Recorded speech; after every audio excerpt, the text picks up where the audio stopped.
when I talk to all my friends, everyone has entrepreneurial dreams and stuff. It's just like that first step and like figuring it out is tough. So our hope is to kind of like talk to people, see how they did it, and then also kind of learn what they did. So came across their profile is kind of exactly what we're looking for. So really excited to chat.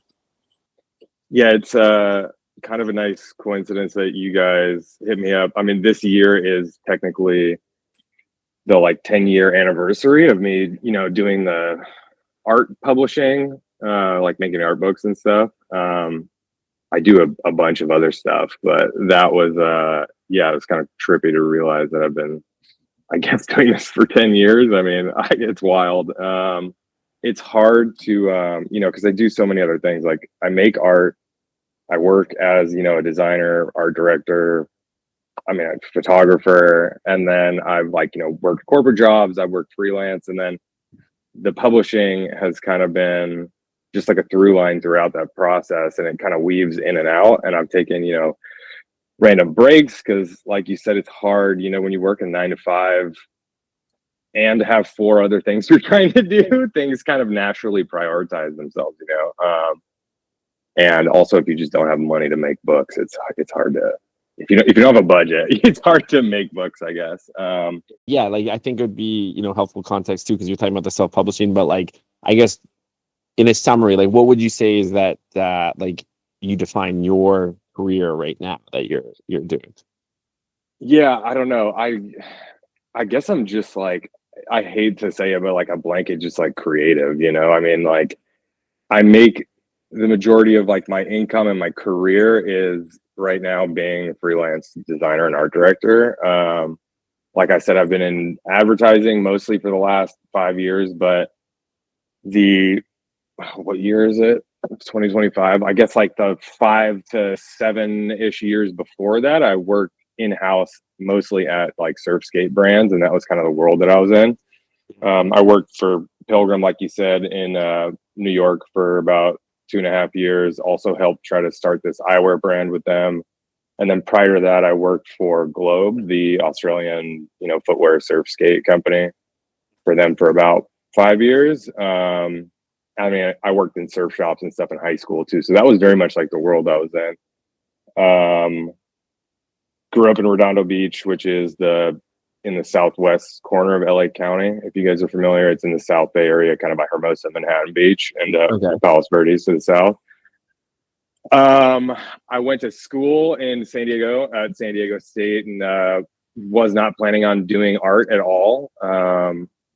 I just kind of went there. The surf is really good in San Diego, so I got really lucky though. My freshman year, I had a friend who kind of convinced me to just take an art class, and because I'd always liked drawing and stuff, and so I took an intro to art class. Immediately switched my major my sophomore year, and the cool thing about San Diego State was they had a multimedia program, and it was literally that. So I took typography classes, I took black and white film photo classes, I took digital photography, I took sculpture, I took painting, I took bookmaking, which was coincidentally my least favorite class when I was in school. Because I kind of had a realization at the time. I was like, I need to be able to make money and have a job, and graphic design, that's a job. I mean, keep in mind this was 2008, 2009. So yeah, I graduated and got lucky, got an internship at Globe, and I guess like to your point of like this like mapped out like how people do things, I've been really lucky. Like got out of school, stayed in San Diego for a year, decided to move back to LA. Within a couple months, I got that internship from a friend I went to high school with, and just worked there and learned, so much. And that's kind of actually when, I mean, in high school, I was interested in art books and stuff specifically. There was a couple publishers and galleries, a lot of which were in San Francisco, that I really loved. Needles and Pens was one. This gallery was called Fecal Face, and they had this really, really great blog. That was kind of like how I found out about them. Again, this was in the blog era of the internet, So when I was working at Globe, Printed Matter had the first LA Art Book Fair, which was an extension of what they'd done in New York for a really long time, which was the New York Art Book Fair. And our art department for Globe got to go, you know, paid trip to the LA Art Book Fair on a Friday. I was like, hell yeah. And you show up and it's just this massive room of all these people selling zines and stuff. And my mind was kind of blown. I'd only really experienced that world on the internet before. Like I'd bought a couple art books, but it was cool to see how big, you know, I guess the community was. And that was, 2015. And that kind of, I left that, like the LA Art Book Fair, the first one they had here, being like, I think this is something I could do. Because at the time at Globe, you know, I was designing all of the sales catalogs, and Globe is a really big brand. Like they had a huge office in France. Their headquarters were in Australia, obviously Australian company, a huge North American business. I kind of all of the America, South America too. So I was doing these huge, you know, 70-page elaborate catalogs. Got the best like book sort of design crash course through doing that. Cause I mean, you have to think about a spread and a sales catalog. You have all of these skateboards and shoes and shirts. So it's just like a really good, you know, design experience compared to even just like a regular magazine. It's like more straightforward doing that design. So I guess what I'm saying is I was like, I know how to do this. I know how to make books. I think I could do this. And I knew at the time, because at the time I was still, you know, painting, and I still do paint and make art and everything. And I realized that was like a good vehicle for like, you know, helping my friends that didn't know how to do, you know, any Adobe product. They're like, no Photoshop, no Illustrator, InDesign, whatever. But their art was amazing, and it was something, you know, I could help them, and it would be cool for me to be able to make books, and then also try to kind of enter that community of, I guess, like art books at large. So the motivation was a little bit like, it wasn't just, oh, here's an opportunity. You're just kind of like, I really enjoy this. I know how to do it because I'm building it through day to day. And then you just had friends who also could benefit from it. Totally. Like, I mean, you know, at the time I still do it, you know, you try to go to openings and meet other artists and stuff. I mean, I wasn't aware of it at the time, and kind of later became aware of it, that it was like also beneficial for me to just meet other artists, and not only meet them, but kind of open the door to be like, hey, can I come over and do a studio visit? And then not only do a studio visit, there's the dogs. hey, it's gonna happen at least once. Yeah, but not only do you know, a studio visit, but be able to like you know, really talk to them about their work, talk to them about my work, and just like what it's like to be an artist. And I don't know, I mean, I was young and not naive, but just kind of like innocent and unaware of, you know, so many things, how the art world operated, and, you know, whatever. Do you think that helped you though? Do you think just like not knowing what to expect?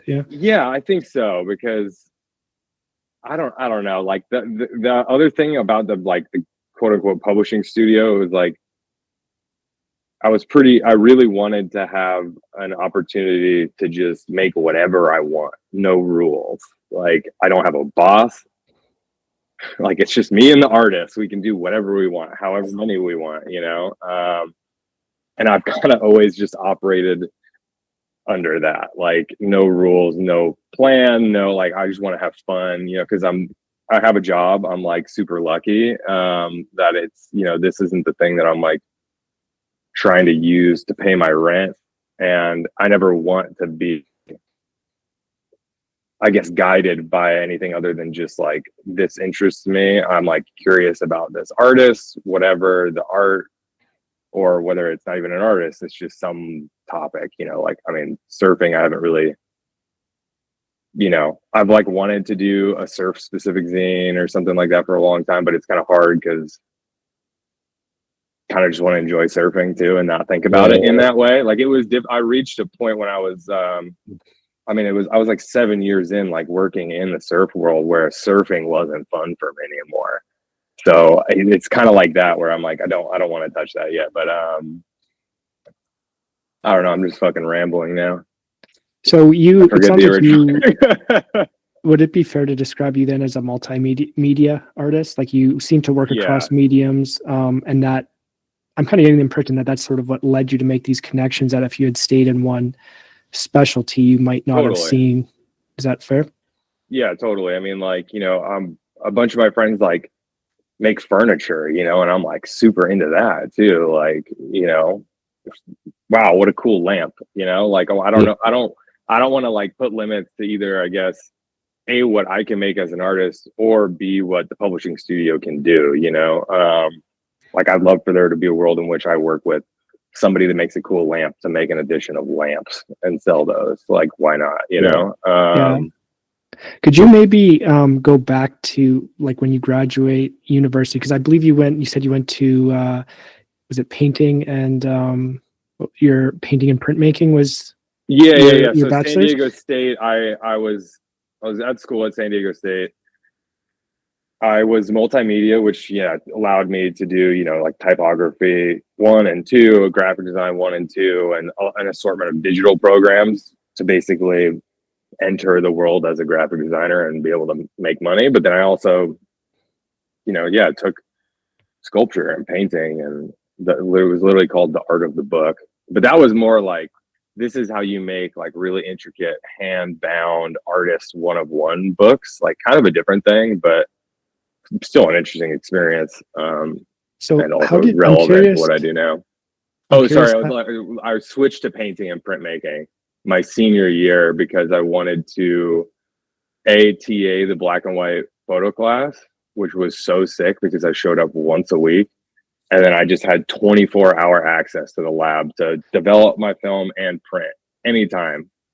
So sick. And then I also had like a one-on-one independent study course with a painting professor that it was like we met once a month, or probably more frequent than that, to just kind of have one-on-one studio visits, which was cool because that was like more, I mean, that was what I really wanted, just like more in-depth critique on like on a one-to-one basis versus like a group crit full of students that might not be art majors, they're just kind of in this painting class, whatever, like more serious, to use So the like air quotes.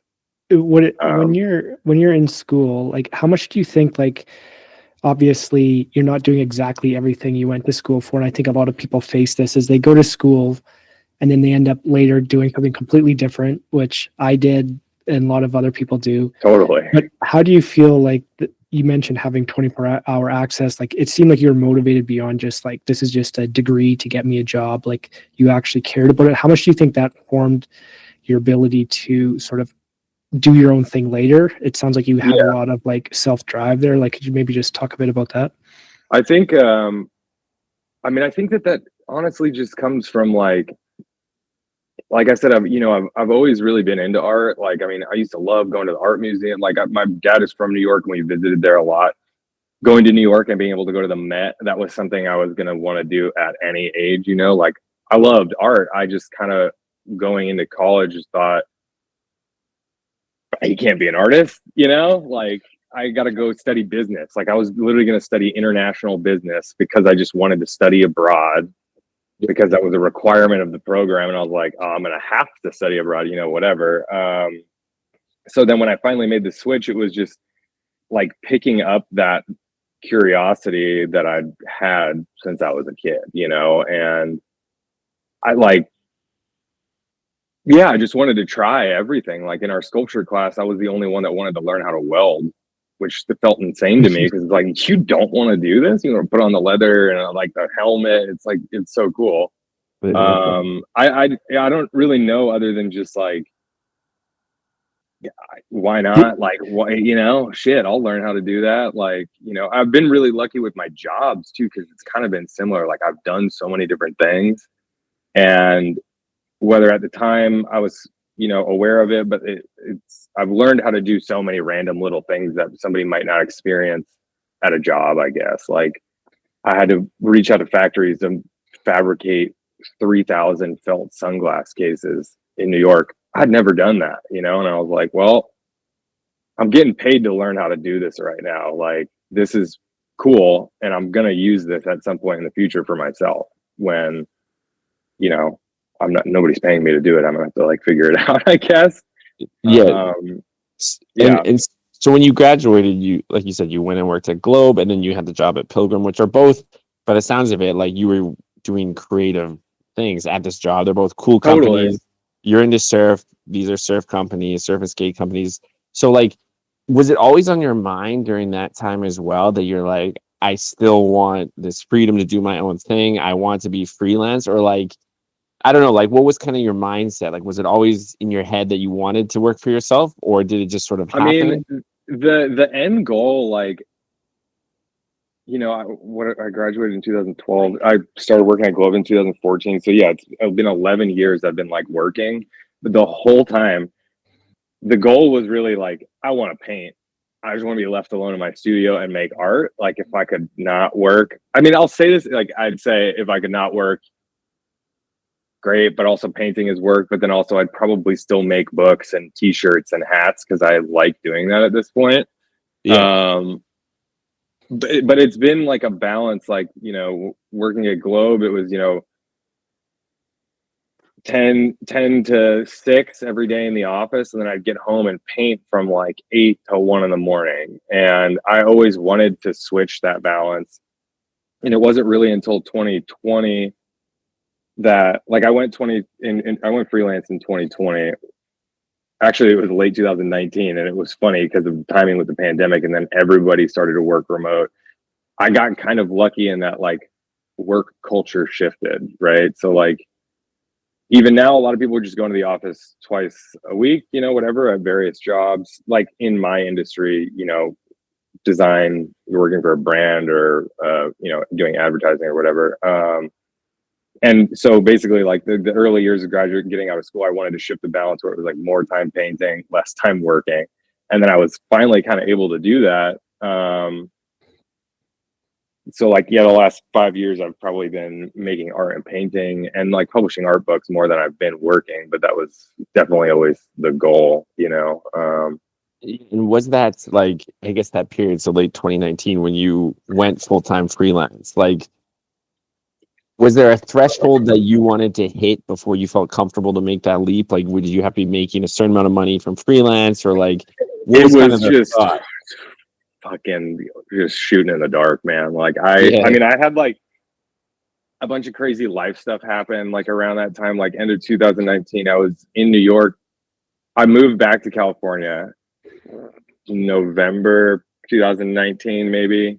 And I moved back in with my parents. So it was like, okay, I'm living with my parents. I don't have rent to pay. This is the time I'm going to try freelance. And I got lucky. I got recommended by a friend to this advertising agency in LA. Was literally supposed to start with them on the Monday that all of LA and everything shut down, and then it was just permanently remote.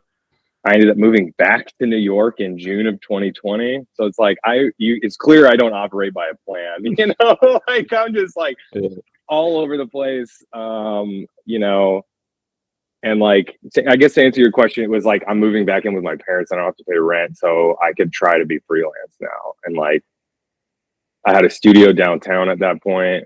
It was like, all right, if I can manage just like the rent on the studio, I'm gonna stay freelance and just try to paint more. And then yeah, I got like super lucky that things kind of happened and it worked. Like I moved back to New York. Like looking back on it, like I didn't have savings to really do that. It just kind of like worked out, and I just hoped that it was gonna work. Because I knew I was like, this is like what I mean, the freelance and stuff, it was like, this isn't really what I want to be doing. I don't really care at this point. What I want to be doing is making these books, and I want to paint. And so if whatever the freelance is supports that, it's worth it, and if it provides me ample time to do those things, then like, great. And I moved back to New York, and I was freelancing on LA hours too. So it was like, just walk down the street to my studio every morning with my dog and like paint for a couple hours, then start working, yeah. So you took a burn the ships sort of approach of you're just going forward, there's no going back. And kind of, yeah. I mean, like I mean, it's not the same now, I guess, as it was in 2019, because it's like, it's not very easy to get a job right now. Like I know so many people that are looking for work in the creative field, and I don't know. I'd like to say that I like, have parameters and rules and like I'm going to put this amount of money in the bank before I move and do it. I just kind of like manage it as I go, you know, like then that's kind of why I've taken breaks with the publishing studio. And like, even still, I'm not like making a ton of books. Like part of that is because I don't want to rush things. I don't want to force things. I don't want to pressure other artists to work on timelines they can't. But then also, it's like, I can't afford to make like 4 books a month. You know, like I still have a life. Could you maybe spend a little bit of time talking about that early transition period? How did you get clients? Did you find you had built up a network and reputation through your work up until that point, or did you have to actually go and do some outreach to get some traction? How did you handle that? Yeah. So, I mean, when I shifted to freelance, I was also lucky because I shifted from full-time at Pilgrim to part-time at freelance. Like I kind of picked up some random like e-com work for them. So I had like a slight base of work, and I think it would have been harder to go freelance if I didn't have that, you know, that seems fair to say. But then other than that, like I did so much outreach. I would hit up, you know, I'm on LinkedIn, Indeed, just like firing off resumes and stuff. I have never in my life ever really heard back from anyone on LinkedIn or Indeed or any job posting like that. Everything I've ever gotten has come through friends or a friend of a friend. And, you know, so I'm so lucky. Like I will say I'm like aware of how lucky I am. And I'm like so grateful for my friends that have like plugged me with work and, you know, whatever. And like, I try to pay it forward as much as I can too, you know, like I'm always trying to, because I've been so lucky, I know how impactful that can be. And like, I am where I am because of that. And I'm trying to get all of my friends to those places. But yeah, it was like, I'm trying to think, you know, like I get random emails sometimes from people I wouldn't expect. Like somebody from Brewer Surfboards hit me up like a year ago to do a t-shirt graphic, and I was like, what? Oh, you just saw me on Instagram. Okay. Like, and you know, that's like a part that that's something I've been trying to be better about in the last couple of years. And being freelance, I had more time to think about it. Was like, okay, the publishing studio, I need to try to do some kind of like marketing. I mean, most of that marketing is isolated to like social media and stuff, but it does do something, you know. Yeah, so because I think this is something, I mean, a lot of people, but I think especially probably artists is like you mentioned, you want to be in a room painting. You don't, I'm guessing, maybe I'm wrong, but I'm guessing you don't really want to go promoting yourself and doing the sales side that maybe feels like work. And I think that's where a lot of people, they fit into one of these personalities. And so I'm kind of hearing that you're saying that like your networking, the word of mouth, the reputation you built through your work helped you get a lot of some traction there. But is there anything else that, like, for example, putting together portfolios like on a website, like what do you think? Social media, you mentioned, obviously, like people are doing a lot of that. Is there anything that you're finding is like you have to be doing these things in order to get some traction, or what have you found the most success with? I mean, I think that like it's so cliche, but it's like the thing that's been the most true in my life is like success is, you know, that saying, success is when preparation meets opportunity. Like you kind of have to stay ready, keep doing your thing. And like if you, for example, like if the only way that you're going to paint is to like have a deadline of a show or something, like I just don't think that that's like the best way to approach creative endeavors, I guess. There's a lot of people that, you know, start something, obviously the end goal is to maybe sell a product or something, you know, but the things that I tend to like the most, like especially what my friends make, it's, you can tell that there's something to it, that it's just, it is them, and it's not like there's no corporate machine behind it. They're not like, they would be doing it in some form no matter what, regardless of circumstances. Like maybe it would be at a different scale than it is or whatever. You just kind of, and like just showing up, being like, obviously show up, be there for your friends. If they have something, go a gallery opening, magazine release, whatever, like, and I just try to go and meet people, you know, like it's, and you never know like who you'll work with later in life. I mean, I will say I definitely am lucky that I grew up, I grew up down in Redondo, which is like pretty far. It's like, I mean, it's like a 40-minute drive to get to like downtown LA, right? But like I've lived here for a while. I lived in New York for a while, and I just like have so many friends that are in, I guess, this world. And so it's like I have like an endless well of people to just like ask questions, advice, whatever. So shout out to all my friends that are there for me in that regard. But yeah, I guess like, I don't know, there's so many random things like, I love making stickers. So every time I go to an art gallery, I'm like, I got stickers in my pocket, I'm giving them to people, just dumb things like that. I mean, stickers aren't dumb. They're great.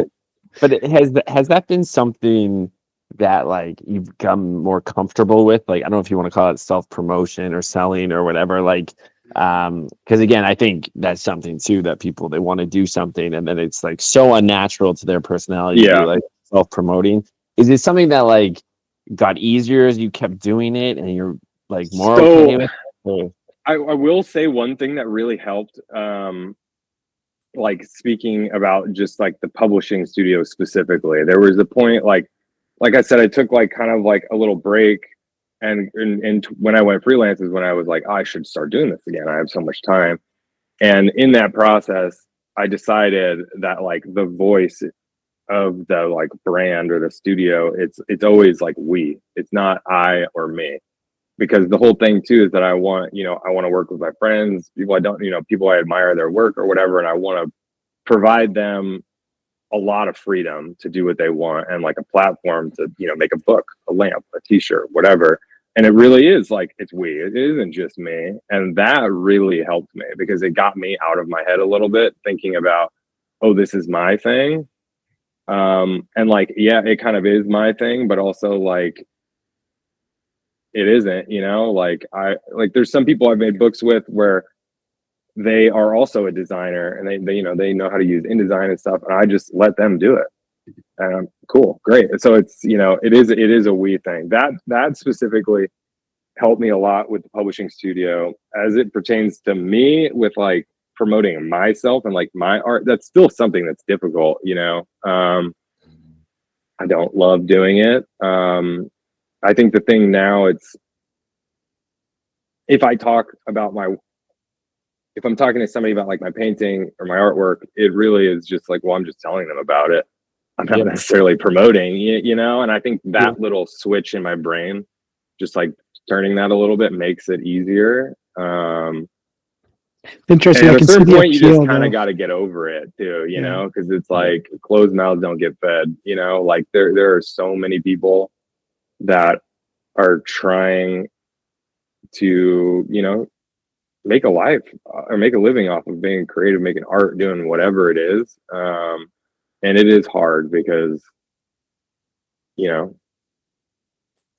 some people still think art is stupid, to put it lightly, and it's like not important. And not to say that there aren't more important things in the world, but like art and creativity are things that we should protect and take care of. Because I don't know if life would be that enjoyable with just like corporate private equity, gray housing everywhere, and lobby art. Not really a world I want to live in.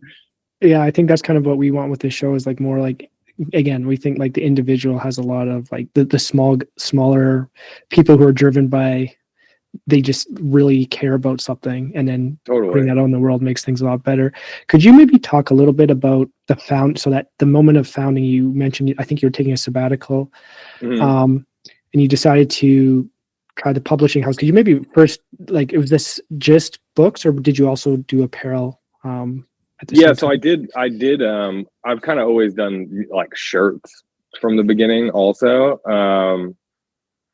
Like when I first started it, I printed some shirts on my patio, this apartment I was living in like West LA. And then a guy I worked with, he set up a silkscreen press in his garage in Inglewood, and he started printing a bunch of shirts.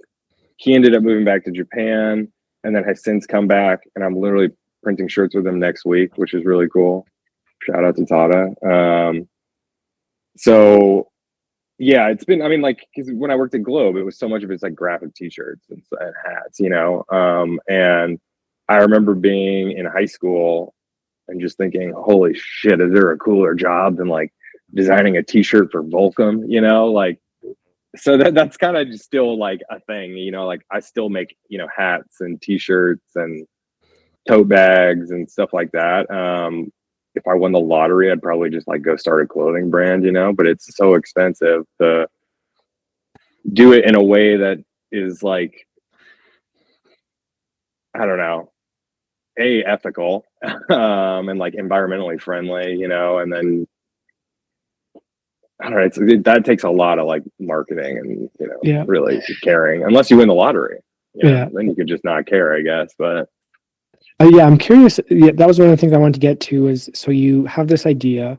It's obviously something that there's a physical element to it, so it requires investment. And like, did you have to did you fund it all yourself, or how did you get the conviction to make that commitment? But also maybe like, did you need investors, or did you manage to float it? Like, how did you decide to take that financial risk to like, I'm going to print these books? So I have always and still self-fund everything. When I first started, you know, there's so much of it has been trying to find out ways to do things cheaply, and like I still kind of do that, you know, like I made these bookmarks like last year, I think, because I just had this cardstock and went to Kinko's, printed it, used their guillotine and cut them all myself, you know. So a lot of it has been trying to find ways to, just like be able to execute whatever it is in a way that I could afford. Because like when I worked at Globe, I had no money, and I may or may not have printed some stuff at work. Don't quote me on that, but you know, things like that help. But now, I mean, like since like 20, when I kind of restarted it in 2020, I mean, I don't print anything. Like the books are like printed by a printer, which is like funny. That was like kind of one of the first things I did when I realized I was like, oh, I have some money in the bank. Why don't I just spend it on books? Like I'm again not the best with maybe even financial parameters. Like, not to say I'm out here making books when I shouldn't financially, but like, you know, I don't know. I still don't have a lot of money. So like I'd have more if I didn't make these books, I guess. And like my concern always when I make these books is like, I just want to break even, you know, like breaking news. There's not like a ton of money in printed material these days because we all have screens. But there's still people that, you know, like physical objects. And like, I'm definitely one of those people. I have a ton of books and records and just like stuff. Yeah. So I guess, did I answer the question or no? I don't even know. What? No, and I guess like with your publicist, so what would be like the typical process then? Like, is someone coming to you and being like, I want to make this shirt, and then like you're the guy who's basically like, okay, I'm going to source the actual, you know, t-shirt and I'll the logo and like print it for you, or like it's a little bit of like everything, you know. Like I mean, the standard, I guess, is like when I want to make a book with somebody, I most of the time know them or have some sort of connection with them, just because like, I mean, I've hit up people that I do not know and just not gotten responses, and that's fine. I don't know them, you know, but like a big part of it too is like I do kind of want to know the person. I kind of want to know, you know, who they are, what they're about. Like, just I would hate to make a book with somebody and then find out that they're a huge piece of shit, you know, 6 months later.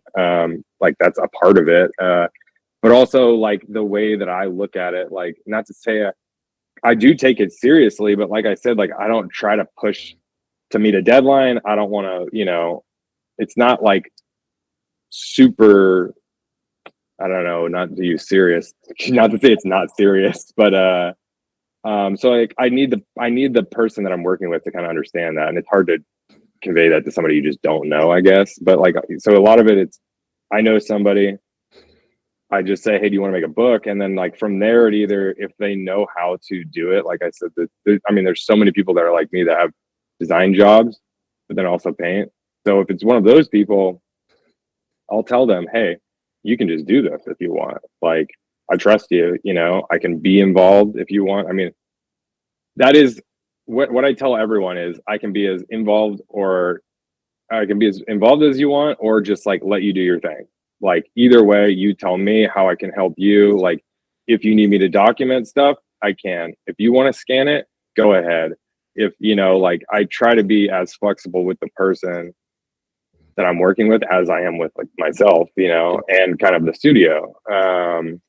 But it depends too, you know, like there's some people I've been working on this book for, I mean, it's like kind of been a while now, but my buddy that used to silk screen stuff, a different guy, he wanted to make this, or he wants to make this really elaborate hand silk screen book on like cut canvas pages and stuff. So like, and that's kind of his experience. And there's been a lot more back and forth, say, than like other books have, but like, that's totally fine with me, you know? It's mostly like for like graphics and stuff, I kind of tend to do all the t-shirt graphics and stuff like that. I have worked with people on certain things, but that's like rarer, I guess. Because normally I'm kind of just like, I want to make some crazy t-shirt graphics that a job would never allow me to do. So. And of all this stuff, because you published, you know, apparel books, which thing that you published has done the best for you? I mean, like financially or personally? It's hard to say. Like one of both. I mean, on a person, like, cause so I've also made a good amount of books for myself too, and like that's kind of something I have not stopped doing since I restarted in 2020. But like I kind of have taken a step back and said I really want this to be a thing for other people, like the books. You know, like I really want to help other people publish books. But during that time, like my friend has this bookstore here in LA called Long Leash Magazines. His name is Mirko. We went to high school together. He also got me my internship at Globe. Thanks, Mirko. But they do these zine swaps, and it's like they're not like regularly scheduled, but they're sick. Everybody just brings a zine. You can take a zine. It's all free. And so I wanted to make something for that, and I made a zine for myself that was a ton of just like, you know, like I take so many photos in my studio or otherwise, and that was just full of just studio photos, like a bunch of photos of my dog and stuff. And that thing is like, I fucking love it. It's not even for sale. I just give it to people. And there's like the lyrics to this old, I don't know if it would be considered a Western song, but it's My Rifle, My Pony, and Me. Like I think there was like a Dean Martin cover of it at one point. I love that book. Other than that, like, I mean, it's hard because, like, you know, like I said, I make books with a lot of my really good friends and stuff too. So it's like all of those, like when we're able to have a release of some kind, that's kind of the most rewarding thing, because you get to see all these people show up for their friend and like just get super excited about the actual thing. Because like sometimes I make books and there's no release. I just put them online and there's no human interaction or excitement around it. I mean, I get super stoked when I have to ship a book to like Japan or something, you know, but that person's in Japan and I don't get to see them open it and look at the book. What is it that makes a good book? You just got me thinking now, because it's like I can imagine you're putting a lot more thought than something that comes off just a standard factory production press. What is it that makes it stand out the way you do it? I mean, my thing, like this is another thing that I tell people when we're like in the early stages of making a book is like the things I really want to see. I mean, I guess that's like another rule. To say it's a rule for myself is like I make books with people that I would like a book from. You know, that's like kind of the guiding light. Where, oh, this person doesn't have a book, and I really love their work, and shit, okay, I should make a book with them. But what I normally start off with is just like, what in your studio, what of the work like has not seen the light of day, you know? Like there's so many things that artists and creatives don't, you know, put on Instagram or whatever, because, you know, it's hard. Like being an artist, sometimes you make something, you're like, nobody's going to care about that. But then that is not true at all, you know? So I try to find a lot of those things. I love going to artist studios and just seeing all of the weird crap they have everywhere. Cause, you know, like obviously there's paintings or sculptures or whatever, but like there's so many things that artists keep around their studio to just look at that inspire their work. Like when one of the first books I did after restarting it in 2020 was with this painter Henry Broyard, who at the time was in New York, is now in LA. We met in New York and kind of bonded over like growing up in Los Angeles. But I did a studio visit with him, and he showed me these little studies that he did and probably still does. Of he just buys old like estate sale photo, like boxes of photos from some estate sale and paints over them, you know, and then uses those to then either make another study or make a finished painting.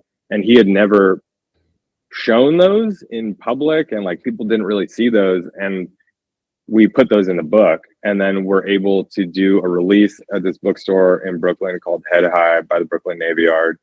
And he got to actually show all of those like on the gallery wall. And that was sick. Like, I mean, just from, you know, he was really stoked that people cared about him, and it was cool. Like in the book, they're like 100% scale as they are in real life too. So like that one was really fun to do for sure. So when you're throwing an event, how, like, obviously you want people to come, are you involved also in like the setting up and planning the event, or is that something you kind of outsource to wherever the host is? It goes both ways. There's been times where it's, you know, the host is more involved and I kind of just show up. There's other times where it's, you know, I'm doing more planning, but to what I said earlier about learning how to do things on the job, you know, a part of working at Pilgrim, we had so many events. And then at a certain point, me and my coworker, Phil, were running a gallery in the basement of Pilgrim too. And we just did all of that, you know, from like, we didn't curate every show, but we curated a lot of shows. And whether we curated or not, I was doing the price sheet. We were going over a plan for social media. We had to get the beer sponsor, you know, there was all of the boxes to check or whatever. And then we like learned how to do that. So it's really fun to throw a party, you know?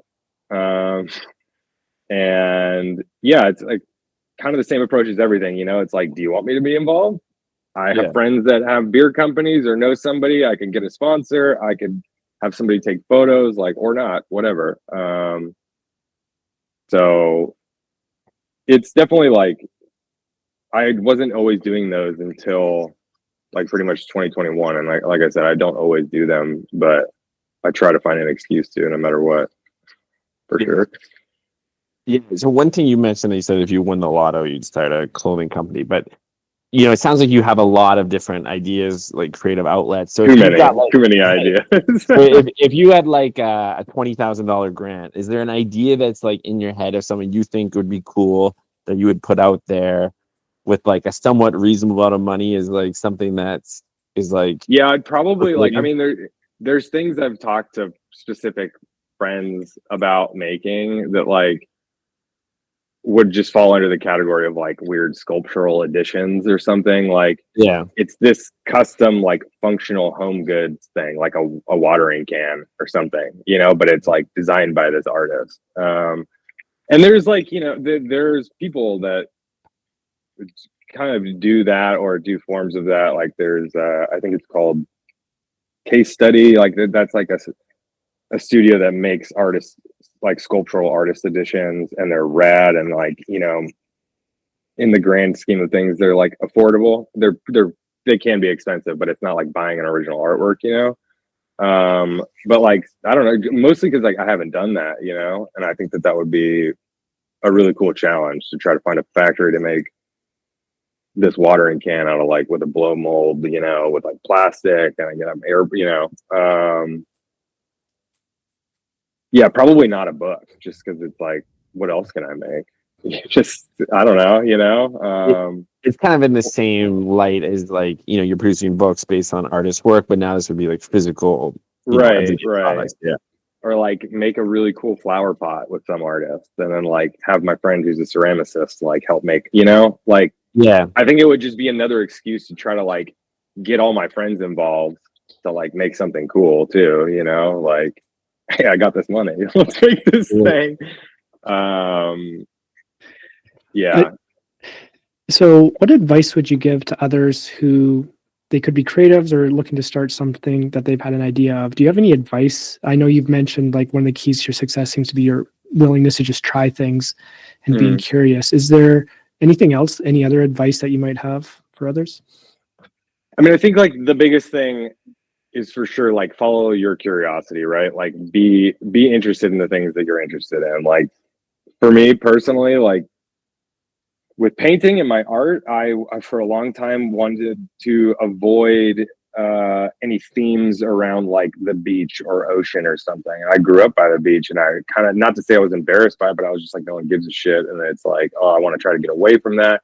And then I painted like 100 beach balls in the last like 2 years, and now I'm just kind of leaning into it. And people like really like them, and it was purely I want to paint this beach ball, and I think the best things come from just purely following the things that you're interested in, and not like and trying to not let the outside noise get in of what people might expect from you, or what is trending right now. Like, don't do something just because it's like a hot thing to do. In addition to that, it's like stay ready, like I have this friend in New York. Her name is Sarah. She's an incredible musician and artist, and I was getting a coffee with her one time, and she mentioned, she was like, oh yeah, me and my band are going to the gym later. And I kind of stopped, and I was like, well, you're going to the gym with your band? And she was like, oh no, that's like we just go to a rehearsal space like once a week, no plans, and just like kind of jam and like work it out, and we call it the gym. And I was like, fuck, that's so cool. And so it's kind of like stay in the gym, whatever the gym is, and like, just keep working. And you need to believe in yourself and just like know that you're doing the right thing. And it takes a long time sometimes to find that thing, whatever it is, but once you find it, just like go deeper down that path, and then I don't know, be nice to people, like there's a lot, like, not to say I've been burned a lot, but like there's people that have not been nice, and it's shitty, but like you never know who's going to be doing what later in life, where you may end up. Like, also, life is long and crazy, people change, people come in and out of your lives, whatever. And just generally, I think it pays off to be a good person and do the right thing. There's enough people not doing that, so probably help if we all pivoted a little bit. So since 2019, when you became sort of self-employed, what's been like the toughest moment that perhaps made you be like, oh shit, I want to go back to like full-time graphic design? I mean, I haven't had health insurance in 5 years. Talking to two Canadians here. Yeah. So that's rough. Like I'm 35 now too. So it's like, ooh, I should probably get that. But there's like, I mean, it's difficult when you're freelance because you kind of have to say yes to work. And those have been difficult moments for sure, when everything kind of comes in at once, when it's not supposed to. You think, oh, okay, I'm scheduling this out, whatever. Then some job gets pushed, and surprise, it's the same week or same day as this other thing that you have to do. And it's a lot, when you could just have a 9-to-5 job. But I don't know. I think they're just, I've tried to be really aware over the last 5 years about how sick it is that there's times when I just don't have to work at all on a Wednesday and I can just paint, so it's like keeping my eye on the prize, I guess, of just like, this sucks right now, but I'm going to have next week off, or, whatever. I mean, there's been like, there's been projects that I did that never came to life, which kind of suck, but like, I guess if I got paid, and I can pay my rent, and then fine.